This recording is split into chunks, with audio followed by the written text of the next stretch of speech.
호모 이코노미쿠스 다시 보기.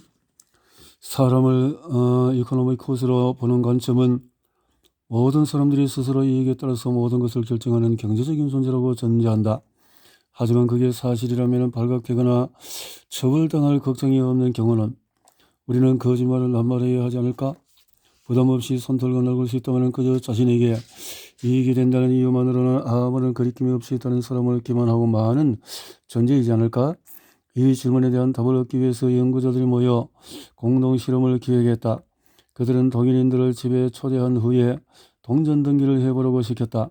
시험자들 중에서 뒷면이 나온 사람들은 상품권을 받았고 앞면이 나온 사람들은 아무것도 받지 못했다. 실험자들은 동전이 앞뒤로 진짜로 앞면인지 뒷면인지 볼 수 없도록 시험자들이 늘어서 있는 줄 끝에 서 있었으므로 순수하게 경제적인 관점에서 보자면 모든 참가자들은 거짓말을 해서 자신들이 받을 보상을 극대화해야 마땅했다. 참가자들은 그 어떤 외부의 평가나 판단으로부터 벗어나 있었다. 모든 사람들이 뒷면에 나왔다고 말하는 일은 벌어지지 않았다. 대신에 앞면과 뒷면의 비율은 약 50% 정도로 나뉘었고 심지어 앞면이 나왔다고 한 사람들이 조금 더 많았다. 즉 거짓말을 해서 불이익을 볼 상황이 전혀 아니었음에도 불구하고 거의 대부분 혹은 모든 참여자들은 정직한 대답을 한 셈이다. 그들 모두가 거짓말하는 일은 벌어지지 않았을까? 왜냐하면 피험자들 스스로 자신의 심판 노릇을 하고 있었기 때문이었다. 우리는 흔히 금전적인 이윤, 동기 앞에 도덕적인 가치관이 허물어지는 것을 당연하게 여기지만 그런 일반적이고도 냉소적인 시각과 달리 많은 사람들은 자신만 아는 정보를 거짓으로 알리는 것에 대한 본능적인 혐오를 지니고 있다는 것이 연구자들이 내린 결론이었다. 그러한 성향에 따라서 행동할 때 우리는 기분 좋은 도파민 분비를 경험하게 되며 그에 따라서 단지 행복해질 뿐 아니라 더 사회적이며 다른 이들에게 공정한 태도를 취하게 된다. 거짓말은 보이지 않고 피할 수도 없는 심리학적인 비용을 발생시키며 진실한 태도를 취하면 그에 따른 혜택이 발생한다. 이는 마치 진실의 무력처럼 우리가 진실을 말하도록 촉진한다. 다른 사람을 속였을 때 우리는 뇌에서 신호가 뜬다. 경고, 이 신호는 파괴적이다. 반면에 진실을 말하는 것은 반대의 효과를 불러온다. 그것은 생존을 위해서 꼭 필요한 것이었기에 우리에게는 조화, 진실, 공유를 향한 갈망이 태생적으로 내장되어 있다. 지금까지 살펴본 바와 같이 옥시토신 호르몬은 사회적인 애착을 강화한다. 인류가 떠돌아다니면서 동굴에서 생활하던 시절 얼마나 자원과 식량을 잘 공부하느냐에 따라서 아이, 가족, 부족의 생존이 결정되었다. 매주 주말마다 성당에서는 빵을 나누는 의식이 거행되는데 이것은 그냥 생긴 것이 아니다. 인류는 그런 식으로 오랜 세월에 걸쳐서 집단적인 유대감을 쌓아왔다. 심지어 아주 어린 아기들조차도 공정함에 대한 경각심을 지니고 있으며 좋은 행동과 나쁜 행동이 무엇인지 구분할 수 있다. 심지어 생후 3개월 정도 지나지 않은 영아들마저도 나쁜 성격보다는 착한 성격이라고 규정된 인형에 더 호감을 느낀다. 모든 사람들이 똑같은 양의 쿠키를 받아야 한다는 것은 한 살만 되어도 이해할 수 있는 일이다. 성인이 된 후에도 선하고 공정한 행위를 추구하는 이러한 성향은 두뇌에 남는다. 우리는 스스로를 선한 의도를 지니고 있으며 그에 따라 행동하는 사람으로 간주하는데 이는 우리가 미래에 더 좋은 행동을 하도록 유도한다.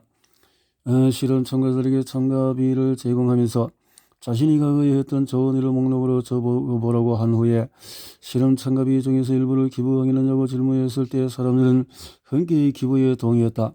실험을 통해서 받은 돈의 절반 이상이 기부금으로 돌아왔다. 반면에 자신이 과거에 했던 나쁜 일을 떠올리고 목록으로 적어보라고 한 후에 기부금을 낼 것인지 물어봤을 때에는 기부금의 액수가 비교군의 절반 이하로 줄어들었다. 해당 실험의 진행자들은 또한 일부 비용자들에게 기부금을 받는 사람들이 좋아할지 싫어할지를 미리 생각해보라는 고통스러운 요구를 했다. 그들이 제공한 기부금의 액수는 그저 자신이 기부하고 있다는 사실에 집중하며 기분 좋게 돈을 낸 사람들의 기부금에 비해서 확연히 적었다. 말하자면 겉으로 드러나는 것에 관심을 기울인 사람들은 그냥 좋은 일이기 때문에 좋은 일을 하는 쪽으로 택한 사람들에 비해서 더 관대하게 행동했다.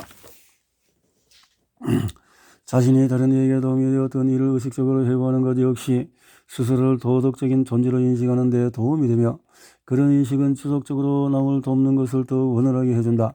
하지만 그 반대의 경우 역시 참이다. 자기 자신을 믿지 못할 존재로 보고 있는 사람은 비상적이고 정지하지 못한 이가 될 가능성이 높아진다. 인격적인 조화는 신성한 가치를 지닌다. 이 점을 이해하는 것은 수능 편향에 맞서기 위한 첫 단계라고 할 수 있다. 정직함, 고결함, 관대함, 공감, 그 외에도 우리가 진심으로 믿고 있는 인격적인 미덕은 사회적인 규범을 초월하는 것이다. 그러한 가치를 통해서 우리는 상황과 조건을 뛰어넘어 우리 자신이 진정 어떤 존재인지 규정짓는다. 우리가 그러한 가치를 깊숙이 받아들이는 이유는 남들 또한 그런 가치를 받아들이고 있기 때문이 아니다. 어떤 경우에도 우리 스스로가 그 가치를 믿기 때문에 믿는다. 그런 가치들 덕분에 우리는 마치 전복 근무로였던 밥처럼 거울 속 스스로를 바라보며 나는 고결한 인간이라 라고 말할 수 있다. 결국 우리는 순수하게 경제적이거나 공리주의적인 존재가 아니다. 심지어 자기 이익을 추구하고 있을 때조차 내면의 조화를 추구한다. 우리는 진실을 말하는 경향이 있다. 공동체 생활에 기반을 둔 뇌신경화학은 우리가 스스로에게 또한 다른 이에게 진실하도록 유도한다. 간단히 말해서 우리는 거짓말을 할 때보다도 진실할 때 기분 좋도록 만들어진 존재이다. 진실성과 진정성. 물론 조화를 향한 투쟁이라는 것은 새로울 것이 전혀 없는 소리다. 인간 사회 자체가 개인적인 진실과 집단 착각 사이의 긴장과 갈등으로 수백 년을 보내왔던 것이 사실이다. 셰익스피어의 희곡 햄릿에서 왕실의 조언자로 늙고 병든 재상 폴로니어스는 아들인 레오티즈에게 이렇게 조언한다. 무엇보다도 스스로 진실한 자신이 되어라. 그러면 밤이 낮의 뒤를 따르듯이 그 누구에도 거짓된 이가 되지 않으리라. 폴로니어스가 줄곧 거짓말을 하며 장막 뒤에서 남의 말을 엿듣고 비틀대며 돌아다니는 늙고 어리석은 인물이라는 점을 놓고 볼 때 그의 입에서 나오는 이 말은 퍽 역설적으로 들린다. 폴로니어스는 결국 그런 이유로 목숨을 잃으니 말이다. 하지만 이 조언 자체는 아버지가 아들에게 해주는 조언으로서 나쁠 것이 없다. 그래도 여전히 의문이 남는다. 조화롭다는 것이 뭔지, 진정 스스로에게 진실한 자신이 된다는 게 뭔지, 구체적으로 무슨 뜻일까? 평범한 말로 옮겨보자면 그것은 두 개의 하위 범주로 나눠볼 수 있다. 진실성과 진정성이다. 진실성, 진정성이다. 누군가가 다른 이에게 공언하고 있는 바와 내면에서 실제로 느끼는 것 사이에 조화를 누리며 키워나간다는 뜻이 있다. 고대인들은 위조되거나 수선했거나 무슨물에 섞이거나 하지 않은 물건을 두고 그 잔을 사용했다. 그 잔을 도덕적인 의미에서 사용하기 시작한 것은 훗날 청교도로 발전하는 17세기 초의 프로테스탄트 개혁가들이었다. 그러니 누군가가 진실된 삶을 살고 있다는 것은 그가 외면적인 가치보다 내적인 가치를 추구한다는 것을 뜻하며, 거짓과 허례의식을 원성으로 여겼던 가톨릭 교회로부터 벗어난 자유롭고 존경받을 만한 삶을 산다는 말과 같았다. 진실성을 지닌 사람의 말의 뜻은 그가 지닌 진념과 조화를 이룰 수밖에 없을 것이다. 진실성의 미덕은 르네상스 시기 프랑스의 작가였던 미셸 드몽테뉴에 의해서 보다 구체화되었다. 세네카의 영향을 크게 받은 몽테뉴에게 진실성이란 자기인식의 문제였다. 몽테뉴는 말했다. 내가 종교적인 태도로 나 자신에 대해서 스스로 고백하자면 내가 가진 최고의 미덕 속에 악의 씨앗이 들어있다는 사실을 알게 된다. 진실성을 지닌 존재가 된다는 것은 그러므로 단지 정직함만으로 이루어지지 않는다. 우리 각자가 또한 우리 사회가 완벽할 수 없다는 사실 앞에 개방적인 태도를 보여야 하는 것이다. 몽테뉴의 세인은 스스로에게 정직하고자 노력하는 한 남자의 고백이다. 그는 해외란 자기 자신과 동일한 모습을 공개적으로 드러낼 수 있게끔 노력하고 있었던 것이다. 서구 문명은 진실성에 대해서 처음부터 다소 의아한 관계를 맺어왔다. 진실성을 미덕으로 여기면서 때로는 진실성을 기만에 비해서 현실과 동떨어져 있고 어리석으며 천진난만한 무언가로 평화하기도 했던 것이다. 가령 르네상스 시기의 논쟁적인 철학자 니콜로 마키아벨리 같은 사람은 정직함을 바보의 덕목으로 취급했다.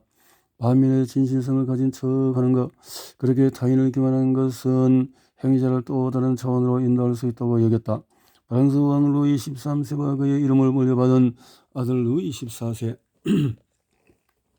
일명 태양왕은 거칠어와 궁궐의 농가를 고급 예술의 경지로 끌어올렸다. 진실성은 불합리하고 과시적이며 폭군적인 규범에 떠밀려서 자취를 감추었고 대신 그 자리는 분칠한 가발, 두꺼운 화장, 하이힐 등이 채웠다. 왕의 권위를 돋보이게 하는 것만이 목적인 그런 규범들은 개인위생 관리부터 왕이 있는 방의 문을 녹화하는 방식까지 그야말로 모든 영역에 걸쳐 있었다. 개명적인 초장기 볼테르는 캉디드의 천진난만한 진실성을 저런거리로 농담거리로 삼았으며 캉디드 말미에 이르러서 주인공을 보다 현실주의에 가까운 인물로 변모시켰다. 그러나 제네바 출신의 철학자이자 작가인 정자크루소는 진실성을 보다 고결한 것으로 바라보고 접근했으며 그래야 궁극적으로는 진실성이라는 미덕을 완전히 새로운 경지로 끌어올렸다. 루소와 낭만주의자들은 내적인 완결성을 함량하고 가슴과 영혼에서 자아의 조화를 찾는 것이야말로 절대적인 중요성을 지니는 일이라고 믿었다. 고대인들은 진실성을 깨끗하고 건전하며 순수한 것이라고 보고 있었는데 낭만주의자들은 그 위에 도덕적인 가치뿐 아니라 무거운 개인적인 책임을 부여했다. 그런 관점은 대서양 건너편에도 호응을 얻었다. 그들의 뒤를 따른 벤자민 프랭클린은 개인의 내적 완결성과 조화의 토대 위에 미국의 민주주의를 정초했던 것이다. 그러나 진실성을 이상적인 가치로 바라보는 관점은 곧 빛을 잃고 말았다. 비아냥과 소롱, 아이러니 같은 훨씬 자극적인 취향에 밀려나고 만 것이다. 문학평론가 로라 키퍼니스가 뉴욕타임즈에 기고한 그의 표현을 빌자면 진실성은 그 왕관이 진흙탕으로 떨어지기 전부터 정집에서 열려났고 들판으로 쫓겨나 있었다. 이제 우리는 진실성 대신에 도덕적인 느낌이 덜한 진정성이라는 표현을 사용한다. 거짓과 반대되는 의미로 진짜라는 의미를 지니는 단어다. 진정성은 좋은 말처럼 들린다 하지만 그 속에는 윤리적인 실천의 요구가 반드시 포함되어 있지는 않다. 비즈니스 업계에서 칭송받는 진정한 성인을 리더란 성실하고 자기 절제력을 갖추고 있으며 자기 인식이 있고 가치에 따라 움직이는 인물로 묘사된다. 그런데 진정성은 미덕의 것과 상관이 없다. 진정성 있는 사람은 진정성 있게 선한 인물일 수도 악한 인물일 수도 있으며 좋은 가치를 추구할 수도 있지만 나쁜 가치를 추구할 수도 있다. 찰스 디킨스의 소설 크리스마스 캐럴의 주인공 스크루지 영감에게 새 망령이 찾아왔을 때 스크루지는 스스로를 두 주먹을 꽉 쥐고 숫돌에 버려진 부싯돌처럼 단단하고 예리한 사람이라고 묘사하고 있었다.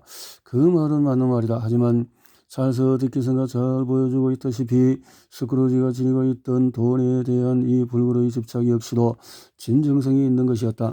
스크루지의 현실을 고스란히 반영하고 있어서니 말이다. 그런데 그 진정성이 스크루지를 좋아하는 사람으로 만들어진 것은 아니었다. 그렇다면 진실함이 있도록 허무하고 하게 저버리고 진정성으로 턱없이 부족한 지금 우리는 어떻게 살아야 할까?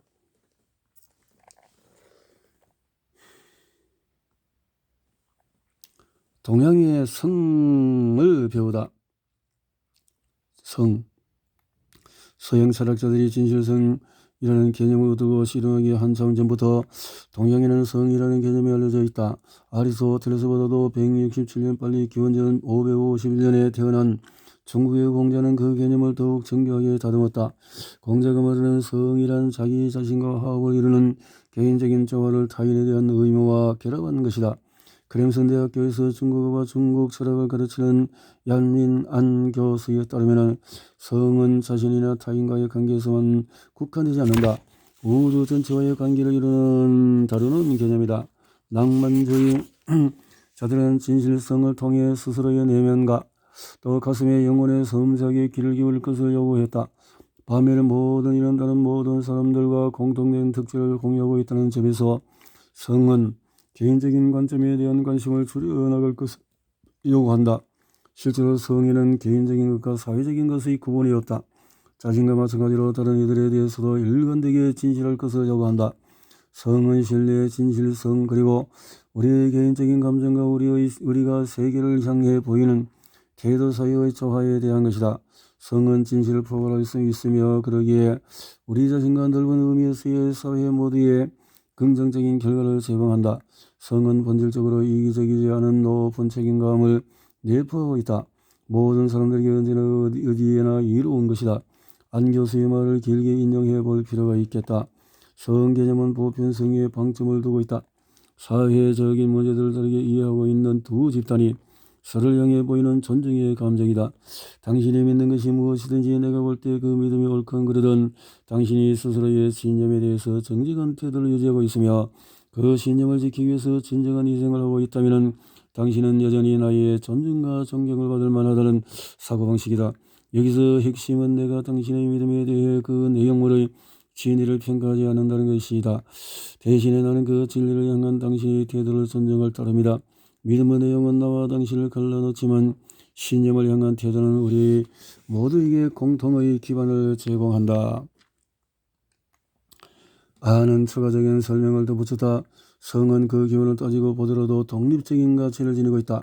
다른 모든 가치의 뿌리 혹은 기반이 되는 것으로 지식과 실행 사이의 모순을 극복하는 유일한 해법이기도 했다. 성은 나쁜 행동을 진심으로 수행할 가능성을 원칙적으로 배제한다. 그러니 적어도 이론적으로 성은 결코 부정적인 사회적인 결과로 이어지지 않는다. 성이 시민적인 덕목으로 작동할 수 있는 것은 이런 이유 때문이다. 벤자민 프랭클린이 미국을 건국하는 과정에서 심고자 했던 가치와도 맞닿아 있다. 성이라는 개념을 접한 적도 친숙했을 일도 없었지만 프랭클린은 새로운 공화국이 다양한 형식을 취할 수 있음에도 그 속에서 진실함이 절대적인 요체로 자리 잡아야 한다고 보고 있었다. 진실함은 마키아벨리즘과 정반대에 놓이는 가치가 이기 때문이다. 그 구성원들이 각자의 동기에 대한 공개적으로 의사소통할 수 있는 것이 최선의 사회라고 프랭클린은 생각했다. 그는 자신의 자서전의 13가지 덕목을 소개하며 진실함에 대해서 설명하고 독자들에게 다음과 같은 조언을 했다. 해로운 거짓말을 하지 마라. 순수하고 올바르게 생각하고 말할 때는 그 생각에 따라 말하라.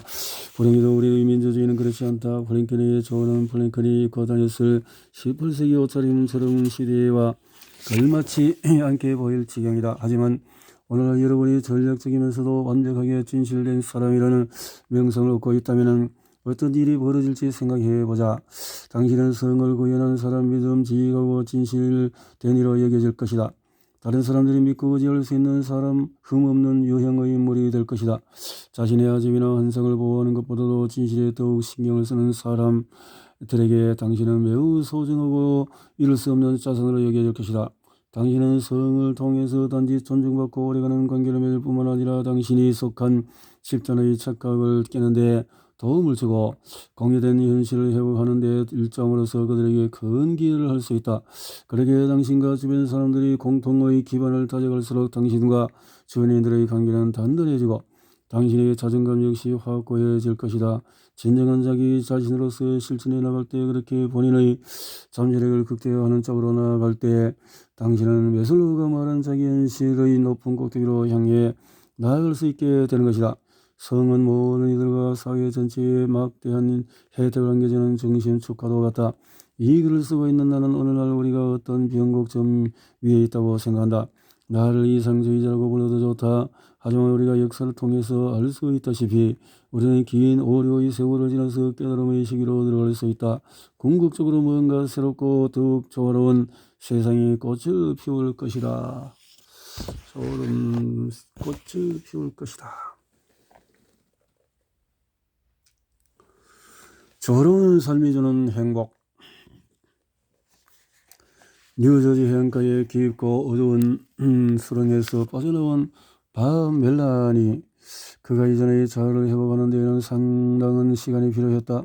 심리학 학위를 지닌 한 형사가 있었다. 그는 프로젝트 알파에 참여한 이들을 추적 관찰했는데 그 과정에서 위험 징후를 발견했다. 그는 밥을 초청해서 밥의 경험에 대한 이야기를 나누었다. 밥은 대학 시절에 심리학을 가르치던 교수와도 만나 본인이 겪고 있는 고통을 공유한 바 있는데 그 교수는 밥이 겪고 있는 일이 무엇인지 그 이름을 가르쳐 주었다. 외상후 스트레스 장애 이른바 PTSD였다. 그림자 속에서 살아갔던 그 삶에 대해서 이야기를 나눌수록 밥의 기분은 점점 더 나아졌다. 몇 년의 시간이 흐르며 천천히 밥은 새로운 삶에 적응해 나갔다. 더 조화로운 보다 성의 가치에 가까운 그런 인생에 들어왔다. 처음에는 습관을 바꾸는 게 그리 쉽지는 않았으나 밥은 스스로를 잘 관찰하는 사람이었으며 열정적이고 굴하지 않는 성격의 소유자였다. 바합은 구할 수 있는 모든 자기 개발서를 구해서 읽고 그 속에서 자신에게 도움이 될 것을 찾아냈다. 거울 앞에서 문장으로 자신과의 대화를 나누었다. 네가 겪어온 일은 정상적인 일이 아니었어. 하지만 깊은 곳의 너는 좋은 놈이야 라고 다독였다. 이렇게 바합이 코버트와 바합 딜라니가 마주보고 대화를 나누는 과정은 바합에게 해방감을 선사했다. 바합은 깡패가 되어 있던 자기 자신의 가족을 벗어던지는 것 같은 기분을 맛보았다. 바합은 이렇게 말했다. 마치 눈길에서 차 모으는 법을 배우는 것 같았습니다. 차가 미끄러지는 방향으로 핸들을 꺾는 것은 직관에 반하는 일이지만은 실제로는 그렇게 하는 것이 도움이 되죠.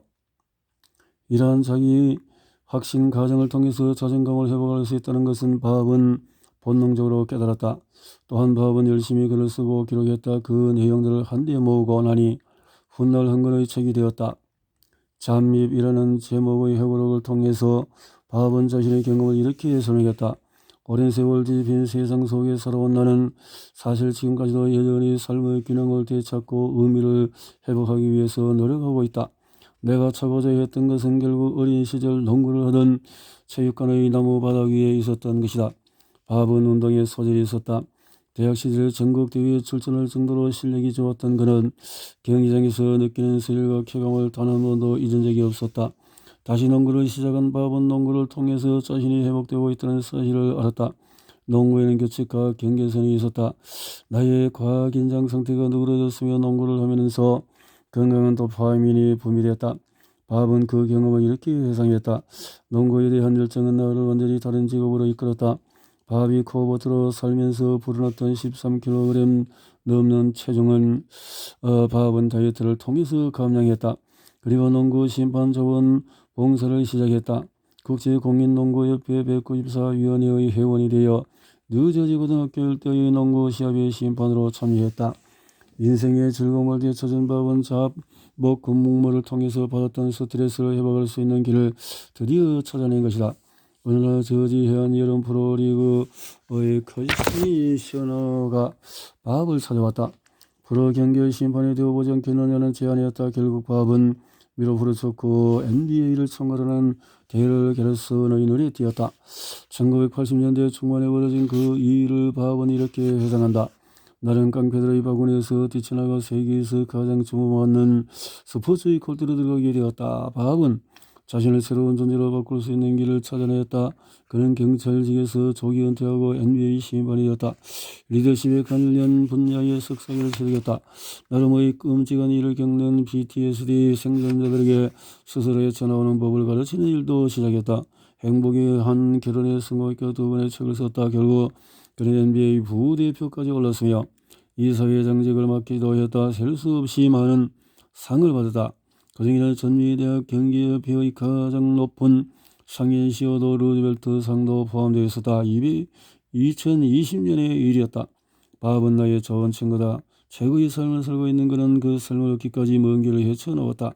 70세이지만 여전히 원기왕성한 그는 우리가 스스로의 삶을 어떻게 변화시킬 수 있는지 보여주는 모범적인 사례가 되고 있다. 이렇게 상황일수록 우리는 바합이 보여준 선례를 따라서 스스로의 도덕적인 책임을 다져봐야 한다. 조화로운 존재가 되기 위해서 헌신할 때 우리는 헤아릴 수 없을 만큼 더 나은 삶을 살게 된다. 그렇게 내면과 외면이 일치하는 이들은 집단 착각을 만들고 키워나가는 데 기여하지 않는다. 집단 착각에 빠져있는 다른 사람들이 탈출하는 데 도움을 줄 수가 있다. 조화의 미덕을 받아들이는 것은 한마디로 진정한 윈윈 게임인 것이다. 그것은 우리가 자기 자신과 다른 이들을 위해 내릴 수 있는 최선의 결정이다.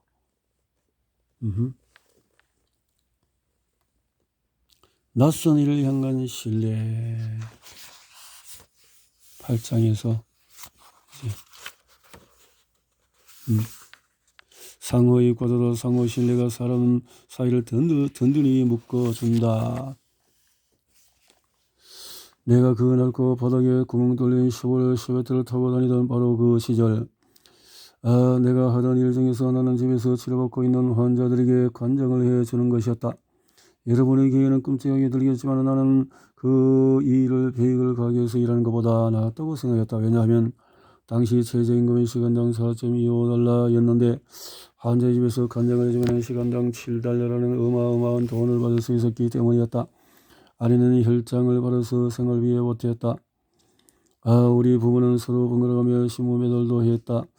같은 길을 돌아다니며 다른 사람들의 앞마당에 조간신문을 던져 넣어주고 있었던 것이다. 나는 부모님의 도움을 받아서 야간학교 다니고 있었는데 내게는 어린 동생들이 있었고 그 동생들을 돌보는 것은 부모님의 몫이었다. 우리 가족에게 더 이상 기댈 수 없다는 것을 나는 잘 알고 있었다. 그때까지는 내 인생이 망가졌다고 혹은 절망에 빠졌다고 생각하고 있지 않았다. 오히려 자부심을 느끼고 있었다. 누구로부터 그 어떤 도움을 받는다는 발상도 진지를 치며 거절했다. 그런데 결국에는 아버지가 내게 새로운 관점을 제시했다. 지금 나는 도움을 필요로 하고 있고 정부의 보조를 받으면 삶이 훨씬 쉬워질 거라는 것이었다. 터드야, 복지는 너와 우리 가족 같은 사람을 위해서 존재하는 거란다. 복지는 공짜로 주는 게 아니야. 일종의 투자라고 생각해보면 어떻겠니? 우리 이웃들을 둘러보자. 이 성실한 납세자들이 그들이 버는 많은 돈 중에서 일부를 너한테 투자해주는 거야. 너는 그 도움을 받아서 더 나은 인생을 개척하는 거고, 그러니 내가 그 도움을 약간이라도 받아들인다면 너는 나중에 내게 받은 것보다 더 많은 걸 세상에 돌려줘야 할 의무를 지게 되는 것이지. 나 스스로 생각해볼 때도 그것은 현명한 일이었다. 그 후로 나는 매달 푸드 스탬프를 받아서 식비를 충당하는 것을 조금이나마 덜 꺼리게 되었다. 하지만 그러다고 슈퍼마켓에 장보러 가는 일이 더 쉬워지진 않았다. 가급적 늦은 밤에 식료품점에 가고자 아내와 나는 늘 특별한 노력을 기울였다. 낯선 이들이 우리를 바라보는 경멸하는 시선을 피하고 싶었던 것이다. 푸드 스탬프는 납세자의 돈으로 내 먹을거리를 사는 것이어서 이유식, 분유, 우유, 치즈, 시리얼, 과일, 야채, 계란, 땅콩, 버터들이 포함되지만 오직 몇몇 브랜드로 구매 대상이 제한된다. 내 돈으로 사야만 하는 것들을 따로 골라내야 할 때 계산대 앞에 설 때마다 나는 겁에 질리고 위축이 되었다. 당시 아장아장 그 어떤 나이였던 아들 레이선을 위해서 굵은 땅콩 알갱이가 들어간 천키 피넛 버터 함정을 샀던 일은 아직도 잊히지 않는다. 레이선은 천키 피넛 버터에 완전히 빠져 있었다. 밤인데도 가게는 사람들로 붐볐다. 계산대마다 줄이 길게 늘어져 있었고 지친 사람들은 짜증을 내는 층이었다. 계산대 점원은 푸드 스탬프를 들고 온 우리가 장바구니에 담아온 물건들을 쓱 훑어보더니 천키 피넛버터를 집어내어 쳐다보고 내게 말했다. 푸드 스탬프로는 천키 피넛버터는 못 사요. 그냥 말한 게 아니라 소리를 질렀다. 할 수만 있다면 매장 전체에서 안내 방송이라도 했을 기세였다. 나는 지구방이라도 찾아 들어가고 싶었다. 가뜩이나 양심의 가책을 느끼고 있었는데 그 위에 재물을 끼워진 것처럼 쓰러리었다. 나를 향해서 쏟아지는 수많은 따가운 눈초리가 매서웠다. 나는 재물을 비롯한 모든 사람들에게 평가당하고 있는 기분이었다. 어느 무로 봐도 부정할 수 없는 수급자, 그게 바로 나였다. 이런 일을 겪고 난 후에 나와 아내는 식료품점마다 좀 더 선량한 점원이 누구인지 살펴보고 그 사람이 있는 곳에만 줄을 서는 습관을 갖게 되었다. 어느 날 한 점원은 정부에서 허락한 물품 여부를 확인한 후에 공감의 뜻으로 고개를 끄덕여 주었다. 무슨 기분인지 잘 알아요. 그는 내게 이렇게 속삭였다. 저도 푸드 스탬프 지원을 받거든요. 그때부터 우리는 그 점원의 교대 시간에 맞춰서 그 가게로 장을 보러 갔다. 연방정부에서 지원하는 푸드 스탬프와 관련된 경험을 통해서 나는 관료제가 나를 믿지 않는다는 것을 배웠다. 그들은 우리가 아이들에게 올바른 음식을 먹일지 아닐지 신뢰하지 않고 있었던 것이다.